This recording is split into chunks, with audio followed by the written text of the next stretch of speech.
I am a native warrior known as Left Hand. I come from the land now called the Powder River Country. My father, Cherry, brought me up. Though my blood is Blackfoot and Cheyenne, I've lived my days among the Arapaho people.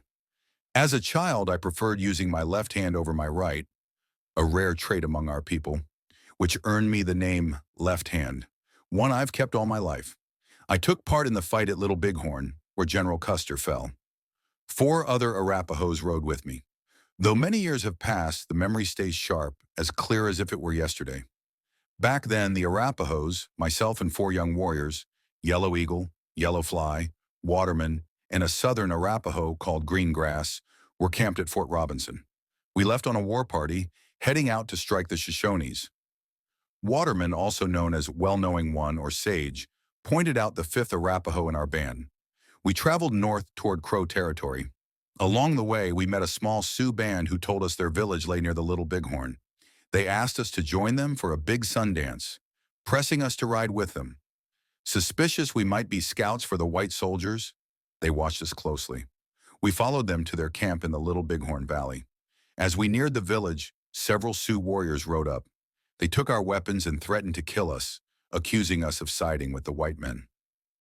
The next morning, Two Moon, a Cheyenne chief, spoke to the Sioux leaders, telling them we were Arapahoes and demanding they give back our arms and let us go, which they did. Still, they kept a tight watch, making sure we didn't slip away. On our second day in their camp, they moved farther down the river, and the next morning, the battle broke out.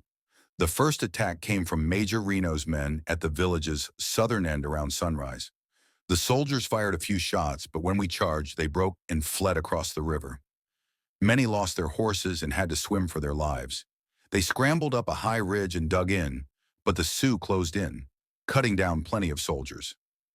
Near midday, with the sun straight above, gunfire erupted from the lower village. More soldiers were coming. I crossed through the camp and waded the river with a large band of Sioux and Cheyennes. By then, U.S. Arapahoes had gotten separated in the fight. The soldiers were trapped on the ridge, surrounded by warriors. Shots rang out everywhere, mixed with the cries of the Indians, the air thick with frenzy. I saw a wounded man on foot and thought he was a Crow or Arikara scout fighting for the soldiers. I rode at him with my lance, driving the sharp tip into his chest. He dropped over a pile of dead soldiers. Later, I learned he was Sioux, and his kin sought vengeance for his death. One tried to take my horse, but I wouldn't give it up. Amid the chaos, with the hills alive with war cries and gunfire, I climbed the ridge where a soldier lay wounded. He handed me his rifle. I took it but spared his life, though the Sioux behind me did not. I went back to the dead soldier and took his belt, loaded with bullets. During the fight, I glimpsed Custer just once.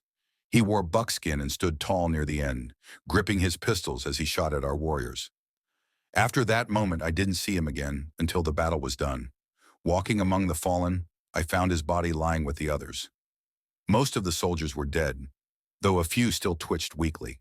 By mid-afternoon, not a single white man was left standing. The Sioux took scalps from many, and later the women crossed the river to strip the bodies. I don't know what became of the dead after that. I left and returned to my Arapaho brothers. Some warriors went back to fight the soldiers still dug in on the ridge to the south, but I stayed behind. At dawn, the Sioux broke camp and moved toward the mountains. Word spread that more soldiers were coming upriver, and fear ran through the village. That night, after the camp had settled into darkness, the 4 of us Arapahoes crept to the pony herd. Each took a horse and slipped away unnoticed. We rode hard all the way back to Fort Robinson, where our people waited. In that battle, I counted 13 coups. I wore a simple shirt and breechclout, and my protection was a cross of buffalo hide with 2 feathers tied in my hair. Custer had been a fool to attack the Sioux when he did. His men were badly outnumbered. The Sioux and Cheyenne covered the land like prairie grass. I couldn't guess their numbers, but never had I seen so many warriors gathered. Only a few Sioux and Cheyenne died, and they were buried on the river's west bank near the camp. Not one of Custer's soldiers lived. All fell that day. When I was young, our people were everywhere. Back then, white traders swapped guns for buffalo robes, but everything has changed. Long ago, a holy man vowed that if we danced the right way for many days, the buffalo would come back and our people would be free and happy again. But those words proved empty. Now the Indian lives like a prisoner on his own land. The buffalo and antelope are gone, and we old men sit by the fire, singing war songs and remembering what was. The Indians had made their camp on the Bighorn's west bank in the flat valley. We saw dust rising, but didn't know what it meant. Some said it might be soldiers coming. Our chief noticed a flag waving from a pole atop a distant hill. Without warning, the soldiers formed ranks and began shooting into our lodges where our family slept. The attack came as a complete surprise. Mothers snatched up their little ones, clutching infants to their chests as they scattered in panic. This clash happened in the northern stretch of the valley, where most families had pitched their teepees. These were Reno's men chasing us down. The assault began near noon, just as cooking fires were being lit. When we fought back, the soldiers broke for the timber, trying to recross the river toward their supply wagons. The bank stood about this tall, indicating 12 feet, sheer enough that they had to abandon their horses and claw their way up on all fours. We cut down nearly everyone as they floundered through the woods and shallows. The few who reached the far side scrambled up the bluff and burrowed into the earth for cover. Meanwhile, the troopers guarding the pack mules atop the hill rained bullets down on us. By then, every warrior had mounted up with rifles, bows, war clubs ready, and we stormed the soldiers dug in along the eastern and northern slopes.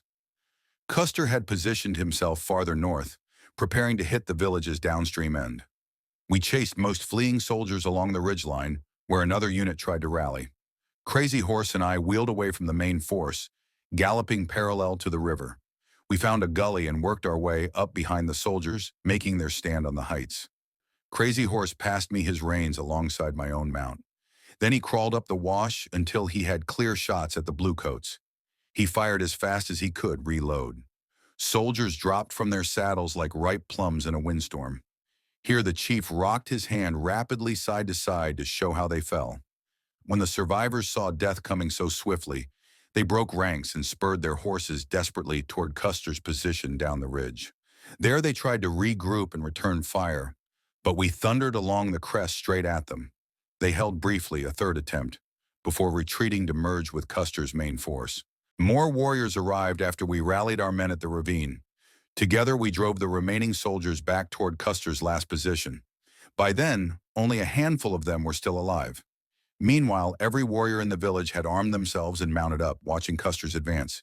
As he tried to push down the gully toward the lower camp, we had already encircled him. The soldiers dismounted to make a stand, but it was hopeless. Their terrified horses stampeded down the ravine and into the village, where our women quickly caught them.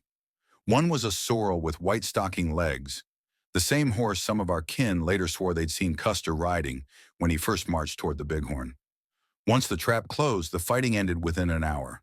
The air was choked with dust, but through the haze, warriors kept riding in circles, yelling and shooting until every soldier lay still. One bluecoat tried to escape eastward, but Crazy Horse saw him and gave chase. He ran him down half a mile from the killing ground. As the gun smoke thinned, we could finally see clearly. We climbed off our horses and stripped the dead, taking rings, coins, pocket watches, some uniforms, and every rifle and revolver we found. In all, we gathered 700 firearms. Then we rode back to reunite with the women and children who had survived unharmed.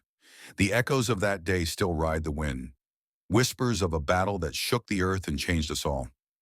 The guns we took became relics, the stories, legends. But what if the spirits of those fallen soldiers still walk that ridge at dusk?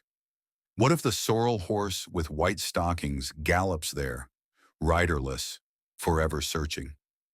We old men sing by the fire now, our voices trembling with the weight of memory. But listen closely. Do you hear the drums, the thunder of hooves? Or is it just the wind playing tricks? Some say history forgets, but the land remembers, and so do I.